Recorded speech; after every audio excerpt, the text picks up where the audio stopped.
हाँ तो देखिए बच्चों, कल हमने जनसंख्या वितरण के बारे में पढ़ा था कि भारत में जनसंख्या वितरण जो है कहाँ पर ज़्यादा है और कहाँ पर कम है, और फिर उसके उपाय भी हमने पढ़े थे कि क्या क्या कारण है ऐसे कि जनसंख्या कहीं पर सघन पाई जाती है और कहीं पर विरल पाई जाती है। ऐसे कौन से कारण हैं उनके बारे में भी हमने डिटेल से पढ़ा था कल।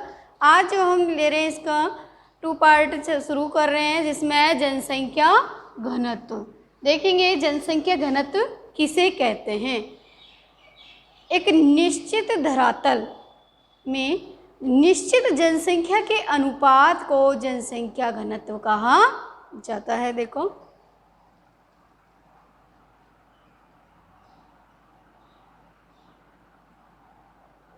जनसंख्या घनत्व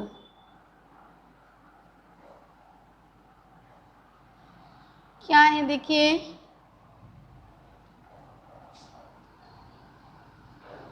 जनसंख्या एवं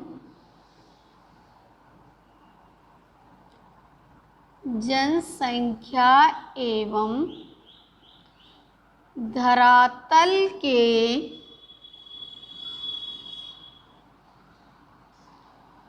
निश्चित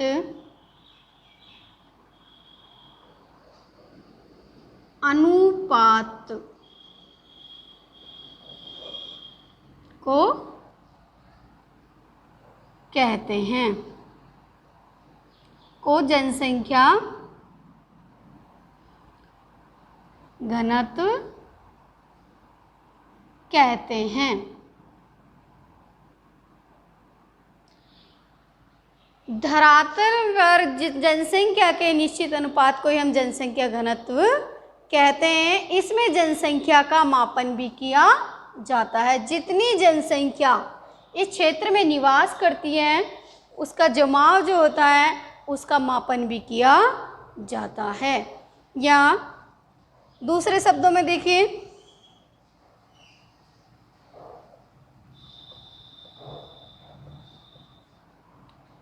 प्रति इकाई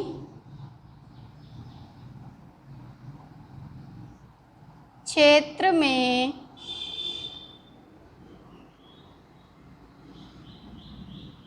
व्यक्तियों की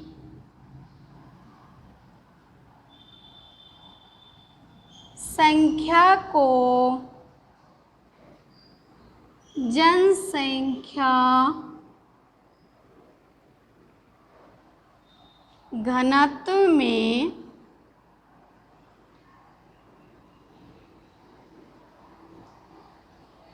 व्यक्त किया जाता है।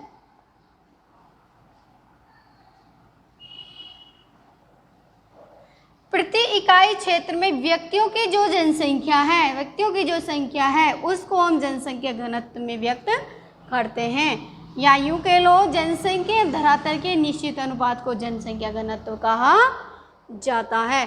तो कहीं पर ये जनसंख्या घनत्व ज़्यादा होता है, कहीं पर कम होता है। जैसा कि जहाँ पर जनसंख्या ज़्यादा पाई जाती है, जनसंख्या में जहाँ वृद्धि होती है, वहाँ जनसंख्या घनत्व में भी पूर्ण रूप से सापेक्षिक वृद्धि होती है। धरातल पर जनसंख्या का घनत्व बढ़ता ही जा रहा है। एक तरह से धरती पर दबदबा सा बन रहा है जनसंख्या का, क्योंकि जो हमारा क्षेत्रफल है वह निश्चित है और जनसंख्या में लगातार वृद्धि हो रही है। इन सभी कारणों से जनसंख्या घनत्व में भी वृद्धि हो रही है। हम देखेंगे कहाँ पर जनसंख्या घनत्व ज़्यादा है और कितनी इसमें कब कब वृद्धि हुई है। कुछ आंकड़े हम यहाँ दिखाएंगे आपको। देखिए, भारत का जनसंख्या घनत्व 1901 में देखिए कितना था,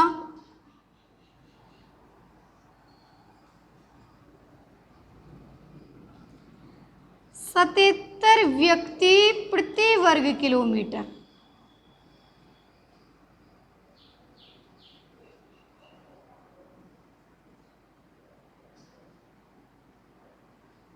यानी 1 वर्ग किलोमीटर में 77 व्यक्ति निवास करते हैं। और धीरे धीरे जैसे जनसंख्या बढ़ी है उसी तरह से जनसंख्या घनत्व में भी वृद्धि हुई है। उसके बाद देखिए 1951 में 51 में बढ़कर हो गई है ये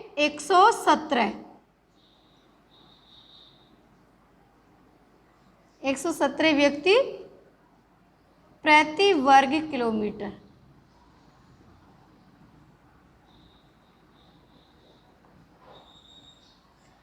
आगे हम देखेंगे 2001 की जनगणना के अनुसार कितनी हो गई है 325 व्यक्ति प्रति वर्ग किलोमीटर।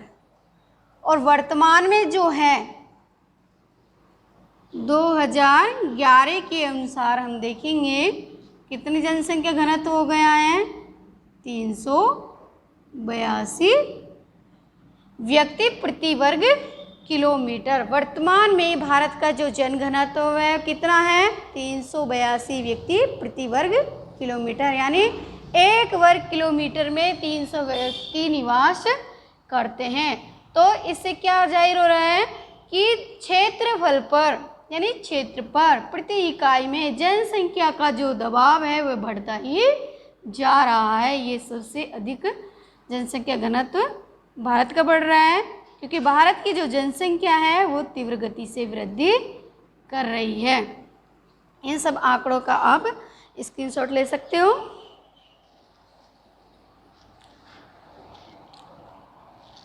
आगे देखिए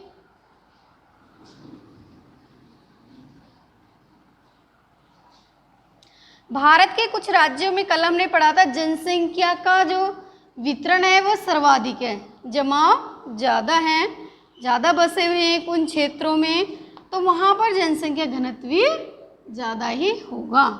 अब हम देखेंगे भारत के ऐसे कौन से सर्वाधिक जनसंख्या घनत्व। भारत में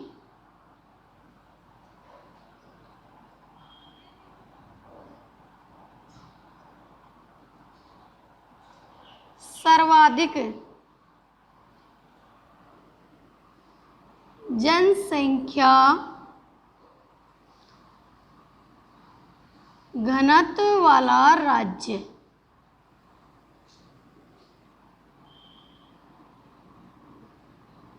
कौन सा है? बिहार।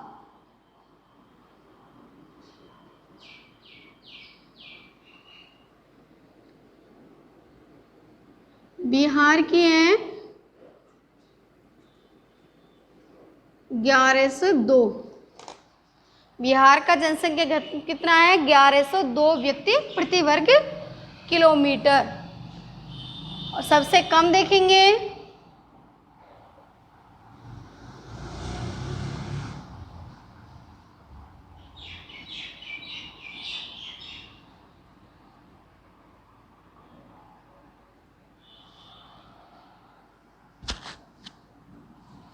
सबसे कम जनसंख्या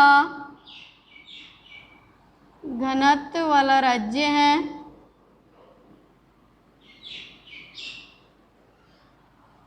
अरुणाचल।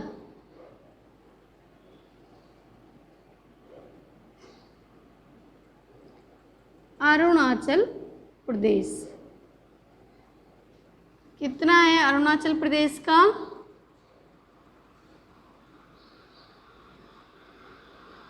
17 व्यक्ति प्रति वर्ग किलोमीटर।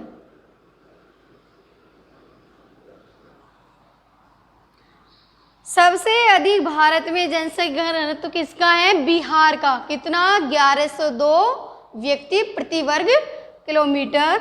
और सबसे कम की बात करते हैं तो सबसे कम है अरुणाचल प्रदेश का, जो कि है 17 व्यक्ति प्रति वर्ग किलोमीटर। अब हम देखेंगे कि केंद्र शासित प्रदेशों में केंद्र शासित प्रदेशों में सबसे अधिक, तो कल हम जनसंख्या घनत्व के बारे में पढ़ रहे थे कि भारत में कहाँ पर जनसंख्या घनत्व ज़्यादा पाया जाता है, कहाँ पर कम पाया जाता है। तो हमारी वीडियो में कल कोई टेक्निकल प्रॉब्लम हो गई थी, उसके कारण हम आगे से शुरू कर रहे हैं। देख लीजिए जहाँ से किया गया है। हम औसत घनत्व से अधिक जनसंख्या वाले क्षेत्र पढ़ रहे थे।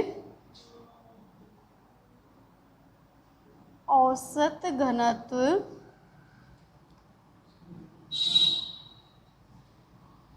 से अधिक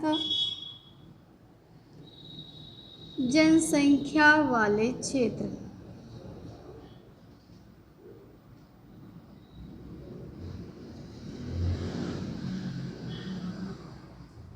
भारत का जनसंख्या घनत्व 2011 के अनुसार 382 व्यक्ति प्रति वर्ग किलोमीटर है। तो इससे भी औसत घनत्व से भी अधिक कई क्षेत्रों में अधिक जनसंख्या पाई जाती है, अधिक जनसंख्या घनत्व है। तो वे कौन से क्षेत्र हैं, तो देखिए कौन कौन से हैं वे। बिहार में सबसे अधिक जनसंख्या घनत्व है, कल भी हमने पढ़ा था, 1102 व्यक्ति प्रति वर्ग किलोमीटर। बिहार है। उत्तर प्रदेश, पश्चिम बंगाल,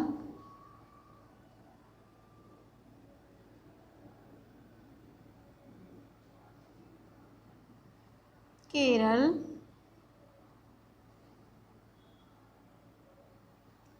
पंजाब,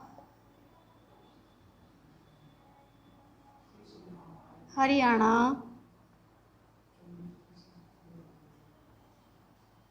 आदि ऐसे क्षेत्र हैं जहां पर औसत घनत्व से अधिक जनसंख्या पाई जाती है। जनसंख्या घनत्व इनका औसत घनत्व से ज़्यादा है। अब हम देखेंगे कि कुछ क्षेत्र ऐसे भी हैं जिनका जनसंख्या घनत्व औसत घनत्व से कम पाया जाता है। तो ऐसे कौन से क्षेत्र हैं जिनका औसत घनत्व कम पाया जाता है। देखिए, औसत घनत्व से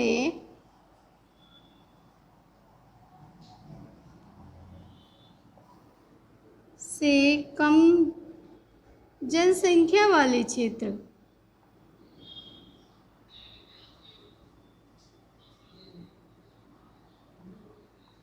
देखिए, औसत घनत्व से कम जनसंख्या वाले क्षेत्रों में कौन से क्षेत्र आएंगे। महाराष्ट्र का कुछ क्षेत्र आएगा, कर्नाटक,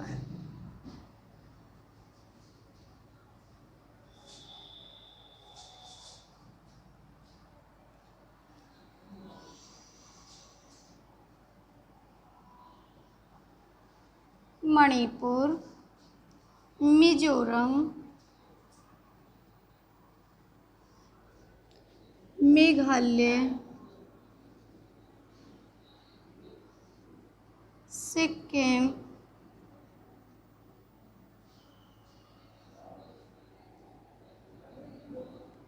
अरुणाचल प्रदेश,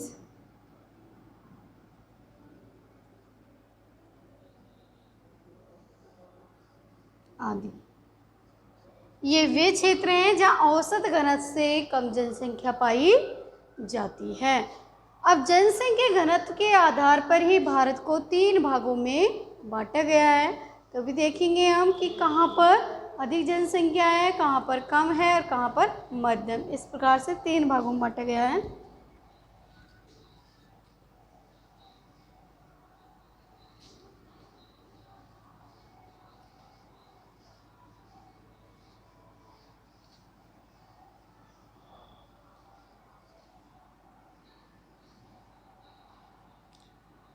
जनसंख्या घनत्व के आधार पर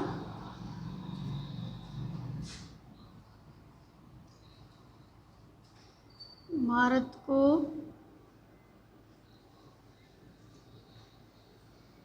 3 क्षेत्रों में बांटा है।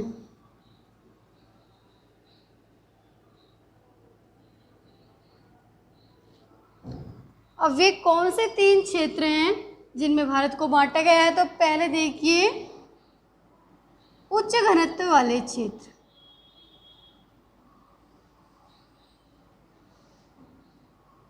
उच्च घनत्व वाले क्षेत्र,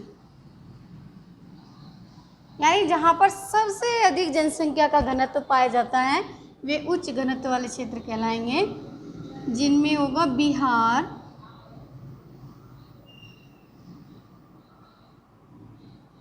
पश्चिम बंगाल,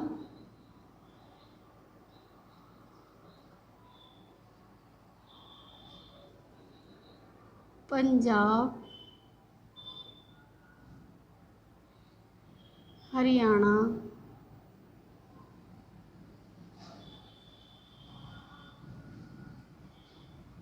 उत्तर प्रदेश,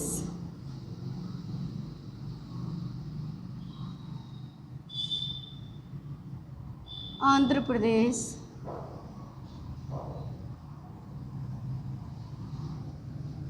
तेलंगाना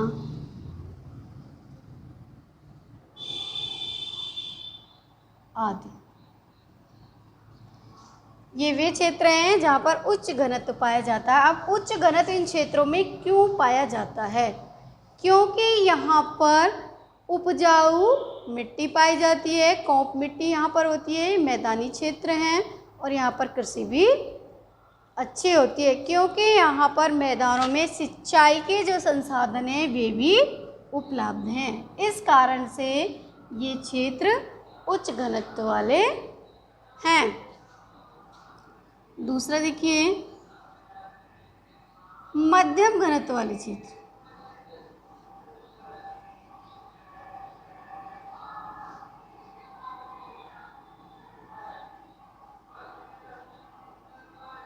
मध्यम घनत्व वाले क्षेत्रों में देखिए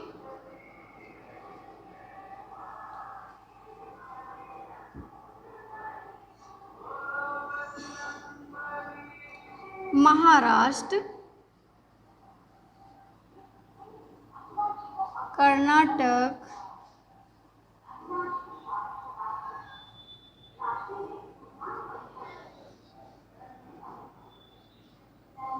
मिजोरम, मणिपुर,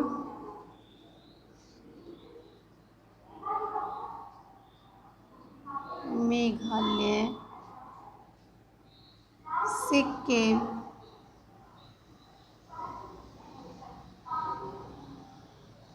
अरुणाचल प्रदेश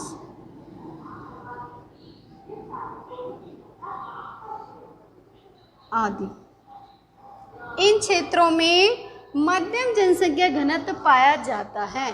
इसके कुछ कारण है कि यहाँ पर जनसंख्या क्यों पाई जाती है, क्योंकि यहाँ पर धरातल की विषमता पाई जाती है। ऊबड़ खाबड़ धरातल है, उपजाऊ क्षेत्र नहीं है, सिंचाई के साधन उपलब्ध नहीं है, पेयजल की अव्यवस्था है। इन सभी कारणों के कारण यहाँ पर जनसंख्या घनत्व कम पाया जाता है। आगे देखिए, निम्न घनत्व वाले क्षेत्र।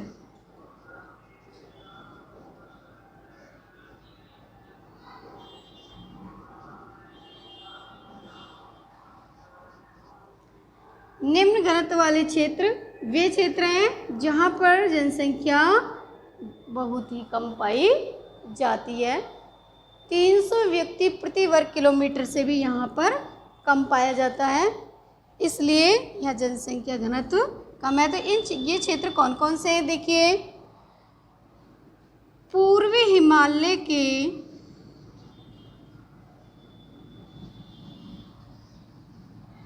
पहाड़ी क्षेत्र,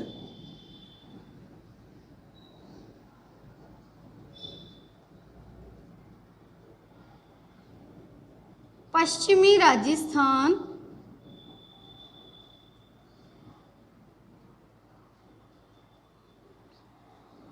का मरुस्थल,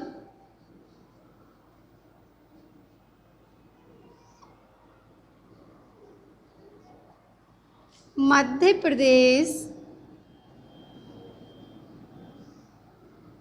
छत्तीसगढ़,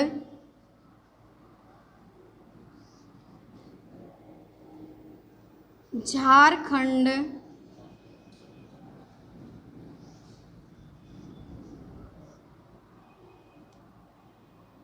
के पठार। यहाँ दक्षिणी भारत का पठा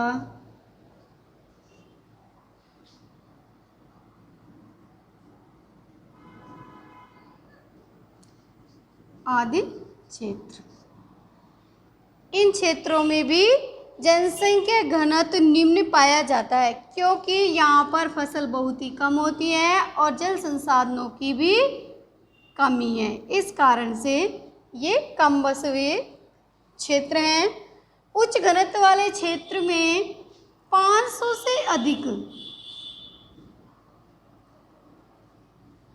से अधिक जनसंख्या घनत्व प्रति वर्ग किलोमीटर, जो जनसंख्या होती है वो 500 से भी अधिक जनसंख्या घनत्व जो होता है प्रति वर्ग किलोमीटर में पाया जाता है। मध्यम घनत्व वाले क्षेत्र में 300 से 500 व्यक्ति प्रति वर्ग किलोमीटर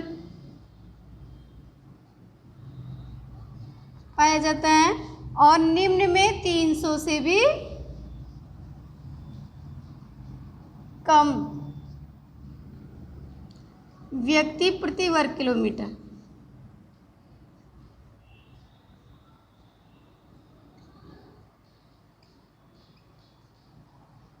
पाया जाता है। इसका आप स्क्रीनशॉट ले लीजिए।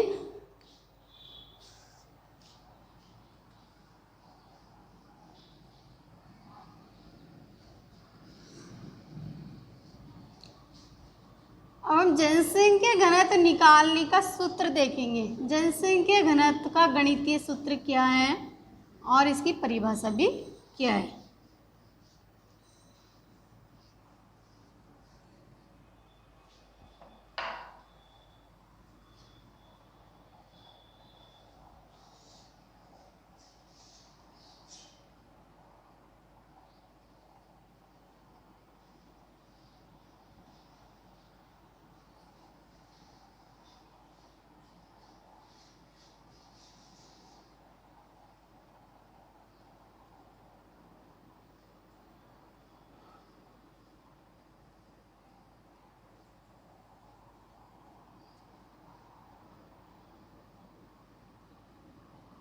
परिभाषा देखिए पहले जनसंख्या घनत्व की गणितीय परिभाषा।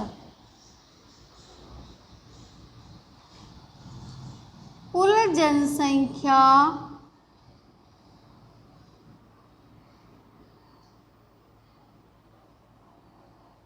एवं कुल भौगोलिक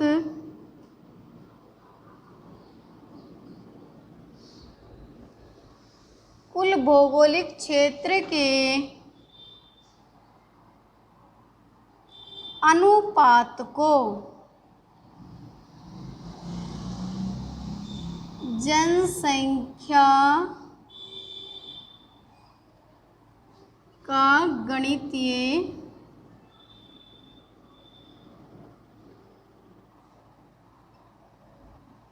सूत्र कहा जाता है। अब गणितीय सूत्र देखिए।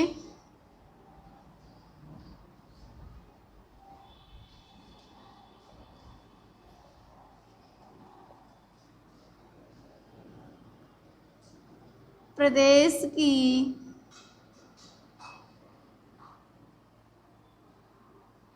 कुल जनसंख्या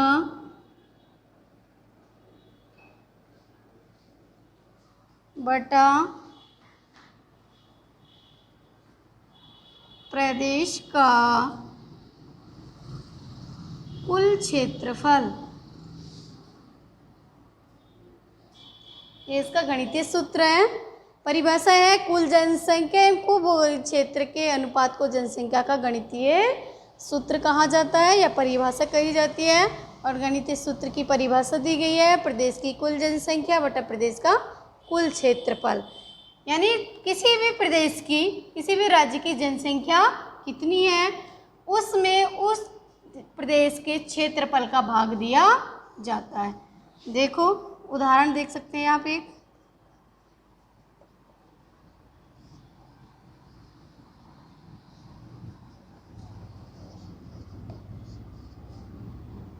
मानो किसी प्रदेश की कुल जनसंख्या 1600 है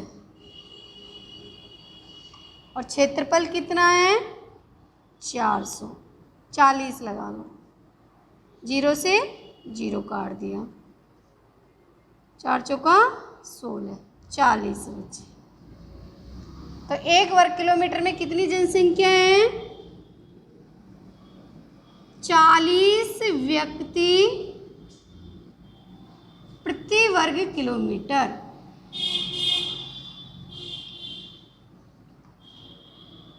किसी प्रदेश की जनसंख्या कितनी है 1600 और क्षेत्रफल कितना है 40। 1600 में हम 40 का भाग देंगे तो कितना निकल के आएगा 40 व्यक्ति प्रति वर्ग किलोमीटर। यानी 1 वर्ग किलोमीटर में 40 व्यक्ति निवास करते हैं। यह किसी प्रदेश का क्षेत्रफल है। तो इसी प्रकार से हम किसी भी प्रदेश का क्षेत्रफल इस सूत्र से निकाल सकते हैं। वो कितना भी क्षेत्रफल और कितनी भी जनसंख्या हो, जो निकल कर आएगा वह प्रति व्यक्ति क्षेत्रफल होगा उस प्रदेश का। आगे हम कल पढ़ेंगे।